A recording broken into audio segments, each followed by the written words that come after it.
Hello and welcome to our channel collaborative learning. आज से हम मैथ की एक और नई सीरीज स्टार्ट करने वाले हैं जो है नंबर सिस्टम। नंबर सिस्टम बहुत ही इंपॉर्टेंट कंसेप्ट है। इसमें एग्ज़ाम में 4 to 5 क्वेश्चंस बनते हैं। सो इसमें हमें ऑलमोस्ट 4 to 5 कंसेप्ट्स पढ़ने हैं। यूनिट डिजिट, दूसरा हमें रिमाइंडर पढ़ना है, इसी तरह हमें फैक्टर पढ़ना है एंड हमें डिविजिबिलिटी पढ़नी है।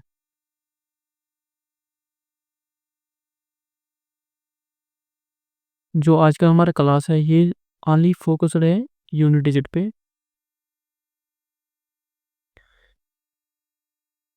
आज हम इसका बेसिक देखेंगे। नेक्स्ट लेक्चर में हम यूनिट डिजिट पे कुछ क्वेश्चंस भी करेंगे। आज भी हम थोड़े बहुत क्वेश्चंस करेंगे, बट समहाउ जो कल लेक्चर होगा हमारा नेक्स्ट लेक्चर वो फुली डेडिकेटेड होगा क्वेश्चंस जो भी previously asked question. Unit digit, मैं आपको कहूँ मेरे पास एक नंबर है 1 2 3 एंड 4। मैं अगर आपको कहूँ कि इसकी यूनिट प्लेस पे कौन सा नंबर है, इसकी यूनिट प्लेस पे 4 वाला नंबर है। इसकी जो प्लेस वैल्यू है वो है 1 और we can say 1 is।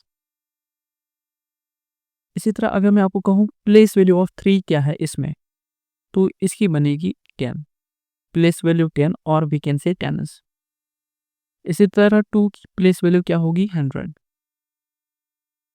And जो 1 होगा इसकी प्लेस वैल्यू होगी 1000। सो इसका मतलब है ये 1234 वाला ये नंबर एक है हमारे पास। ये हमें कैसे पता लगा, जब हमें पता है कि इसकी प्लेस वैल्यू क्या है। हम उन प्लेस वैल्यू को क्या करते हैं, जमा करते हैं, फिर हमें पता लगता है कि जो नंबर है इसकी वैल्यू कितनी है। इसी तरह हमारे पास पुटअप होते हैं क्वेश्चंस कि आप बताओ इसके यूनिट डिजिट क्या होगा, यानी कि हमें यहाँ पर वंस डिजिट की बात कर रहे हैं। जो यूनिट प्लेस पे डिजिट है उसकी बात कर रहे हैं, उसी को हम कहते हैं यूनिट डिजिट।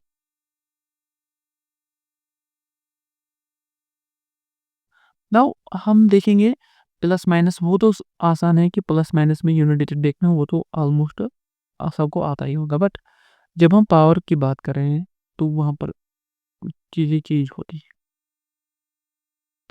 फॉर एग्जांपल अगर मैं 0 रेज़ पावर n लिखूँ तो मेरा यूनिट प्लेस पे कौन सा नंबर होगा, वहाँ पर हमेशा 0 आएगा। इसी तरह अगर मैं 5 रेज़ पावर n करूँगा तो मेरे पास 5 की यूनिट प्लेस पे क्या आएगा।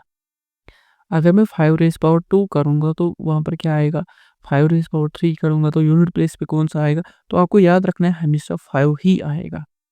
एंड इसी तरह अगर मैं 6 रेज़ पावर n करूँ तो हमेशा वहाँ पर 6 आएगा, ये आपको याद रखना है। नाउ वो मूव टू 4 एंड 9। सर हमने पहले डायरेक्टली 1 2 3 से स्टार्ट क्यों नहीं किया, क्योंकि हमें पता है कि वैल्यूज़ है ना ये चेंज होते हैं। कुछ रूल्स कोई नंबर फॉलो करता है, कोई नंबर नहीं करता है follow. That is why it is better to make them categorize differently. जो हमारा 4 एंड 9 है इसमें ऑड एंड इवन वैल्यूज़ है। देखिए अगर 4 पे कभी ऑड पावर होगा तो हमेशा 4 ही आएगा। अगर 4 पे कभी इवन पावर होगा तो हमेशा 6 आएगा। मैं ये यूनिट प्लेस की बात कर रहा हूँ। इसी तरह 9 की बात हो रही है, अगर 9 का ऑड मतलब पावर होगा, 9 रेज़ पावर 1 की बात कर रहा हूँ फॉर एग्जांपल, तो वहाँ पर 9 ही आएगा। इसी तरह अगर 9 का इवन पावर है तो वहाँ पर 1 आएगा। चलो इनको देखते हैं। अगर मैं 4 रेज़ पावर 1 करूँगा तो 4 आएगा, 4 रेज़ पावर 2 करूँगा तो वो 16 आएगा, यानी कि 6 मेरा क्या है यूनिट प्लेस पे नंबर। इसी तरह 9 रेज़ पावर 1 9 आएगा, 9 रेज़ पावर 2 क्योंकि ये इवन है ये 81 आएगा। इसका मतलब 1 जो है ये मेरा यूनिट प्लेस पे आएगा। इस तरह क्वेश्चंस पुट अप होते हैं, हम इनको काम में लाएंगे जब हम क्वेश्चंस करेंगे। Now sir what about 2 3 7 and 8। ये एक स्पेसिफिक रूल फॉलो करते हैं जिसको हम बोलते हैं साइकिल सिटी।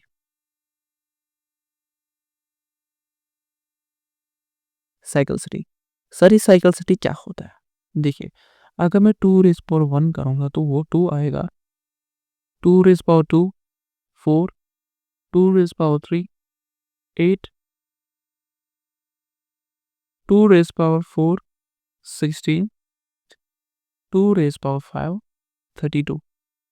आपने यहाँ पर पैटर्न देखा होगा कि जब भी मैं 2 रेज़ पावर 1 करूँगा तो वहाँ पर 2 आएगा, 2 raise power 2 4, 2 raise power 3 8 and 2 raise power 4 16। But अगर आप यहाँ पर यूनिट डिजिट्स की बात कर रहे हैं, यहाँ पर 2 है, यहाँ पर 4 है, यहाँ पर 8 है, यहाँ पर 6 है, बट जब मैं 2 रेज़ पावर 5 कर रहा हूँ तो फिर से मेरा 2 आ रहा है।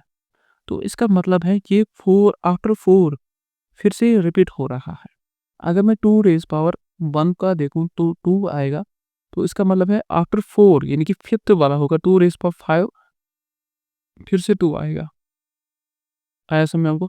अगर मेरा 2 रेज़ पावर 2 आ रहा है 4, इसका मतलब अगर मैं इसको प्लस 4 करूँ तो ये 2 रेज़ पावर 6 भी फिर से आएगा 4। आया आप लोगों को समझ? इस तरह ये साइक्लिसिटी चलती है।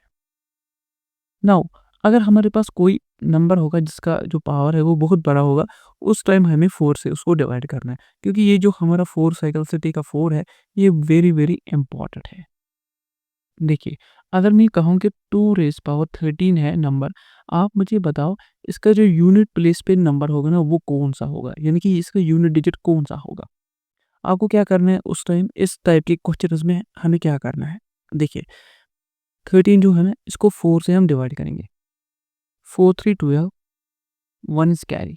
It means 2 raise power 1 equal to 2, तो हमारा इसका यूनिट प्लेस पे नंबर होगा ना वो 2 होगा। हमें मैन्युअली कैलकुलेट करने की कोई ज़रूरत नहीं है।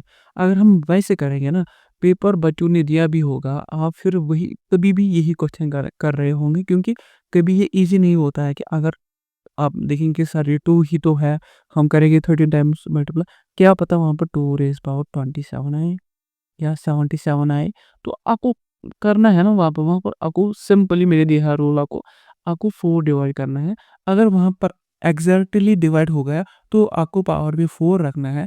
अगर एग्ज़ैक्टली डिवाइड नहीं हुआ, वहाँ पर रिमाइंडर आया है, तो हमें जो बेस वैल्यू पे नंबर है, यानी कि यूनिट प्लेस पे नंबर है, उसका वो पावर रखना है। फॉर एग्ज़ाम्पल अगर मैं 2 रेज़ पावर 12 करूँ, तो वहाँ पर क्या आएगा मेरा यूनिट प्लेस पे नंबर।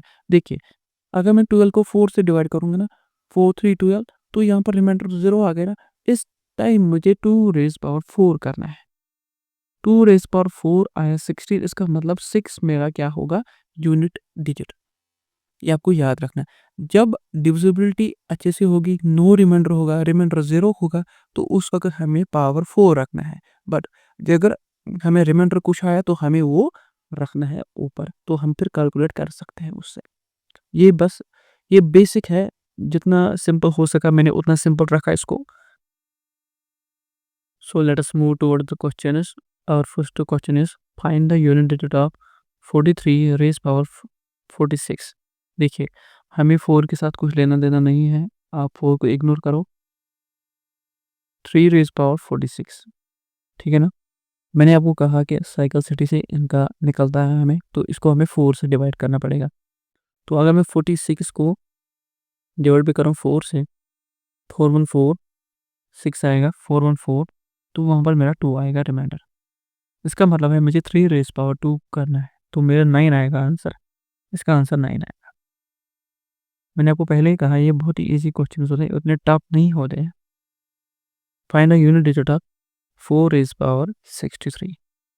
इस क्वेश्चन को मैं 2 तरीके से सॉल्व कर सकता हूँ। देखिए, अगर मैं टाइप 1 देखूँ किस तरह मैं सॉल्व कर सकता हूँ इसको।